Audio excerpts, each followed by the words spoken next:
Kasi pag nagso-solo play ka, yung blood mo nagpapump yan and also your heart rate. The longer and more intense na session, mas malaking calories yung natatanggal mo. Maitim ba skin, underarm at singit mo? K-Skin ang bahala sa'yo. Premium ang ingredients, paraben-free and sulfate-free, and FDA-approved, kaya safe for everyone. With K-Skin, ibalik ang alindog mo. Huwag nang magpahuli.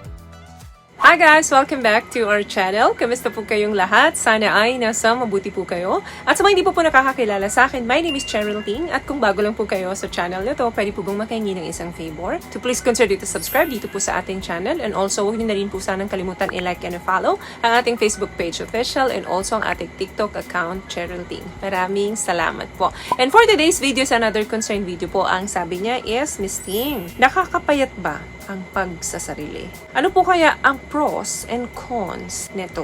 Hindi naman po lingid sa kaalaman natin. I'm sure marami na rin po ang nakakaalam nito. Scientifically, belief ang pagsasarili po ay nakakatulong sa ating pangangatawan. Lalo na kung hindi po ito sobra-sobra. Nakakapayat ba? Ganito po yan. Ang solo session, yes, nakaka-burn po ito ng calories. Pero hindi po ito sapat para mangayayat ka. Kasi only minimum calories lang po ang nagbe-burn na dito every solo session mo. Like 6 to 7 calories lang. Depende pa yan kung gaano kahaba mo to ginagawa, gaano ka-hard, at gaano kabilis bago ka makatapos. Kaya huwag mo ika-cancel yung gym membership mo dahil ang ipapalit mo magsasarili ka na lang lagi. Hindi po sapat ito para ikaw ay pumayat. So, ano ba yung theory ng pagsasarili behind this? Okay, pwede mong isama sa mga workout mo, isa, ang masturbation. Kasi pag nagso-solo play ka, yung blood mo nagpapump yan and also your heart rate. The longer and more intense na session, mas malaking calories yung natatanggal mo. Bakit? Kasi nagbibigay ka ng energy dito. So kapag ikaw ay nakatapos, which means nag-burn ka ng calories. Hindi katulad ng may ka-partner ka, mas maraming calories ang nabiburn mo, like 200 calories pataas. Every session, lalo na kung mahaba-haba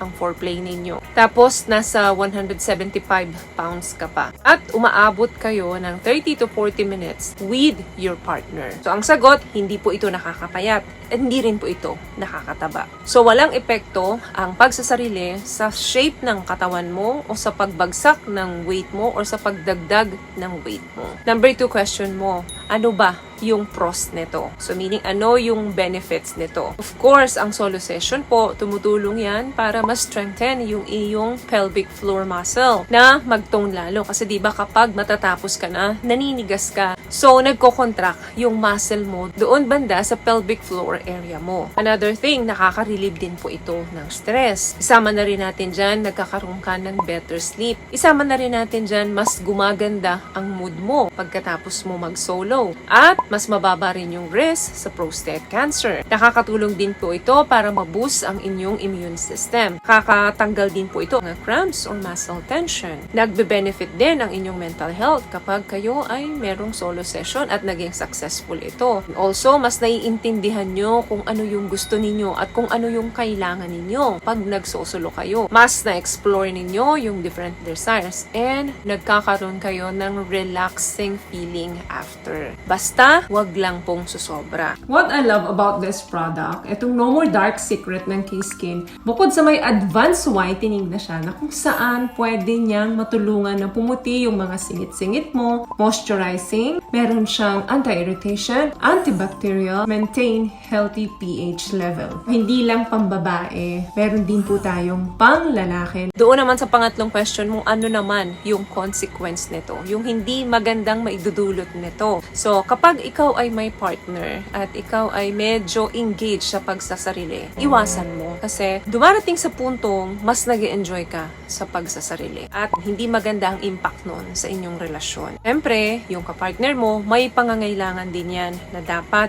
maibigay mo. Pwera na lang kung yung partner mo ay sumasang-ayon dito at mas nag-e-enjoy din siya, na nagsosolo din siya at nagsosolo ka. May mga ganun din po kasing couple. Pero kung ikaw lang ang nag-e-enjoy, hindi mo alam, nangangailangan yung partner mo at binabaliwala mo ito, hindi po magandang impact yan sa relasyon ninyo. Kaya better na bawasan para maibalik mo uli yung gana mo doon sa partner mo. Kasi kapag hindi mo siya na-control, darating yung oras na mas nag-e-enjoy ka ng magsarili kesa kasama yung partner mo sa kama. Pangalawang hindi magandang benefit nito, kapag nagkaroon ka ng addiction dito, syempre lahat po ng sobra ay hindi talaga nakakabuti. Lalo na kung naapektuhan na yung iyong trabaho, yung relasyon mo sa iyong pamilya, yung relasyon mo sa iyong partner, nako, hindi po maganda yan. At hindi ka pa natatapos doon sa isang araw mo, nag-iisip ka na naman na kumuha ng bakanteng oras mo para lang isagawa ito. Yung tipong nagto 2 or 3 times ka na sa loob ng isang araw, hindi na po maganda yan. Pwedeng mag-lead na ito ng addiction at hindi mo na ito makontrol. So gradual, bawasan mo. Kung ginagawa mo ito ng 2 to 3 times a day, gawin mo na lang 2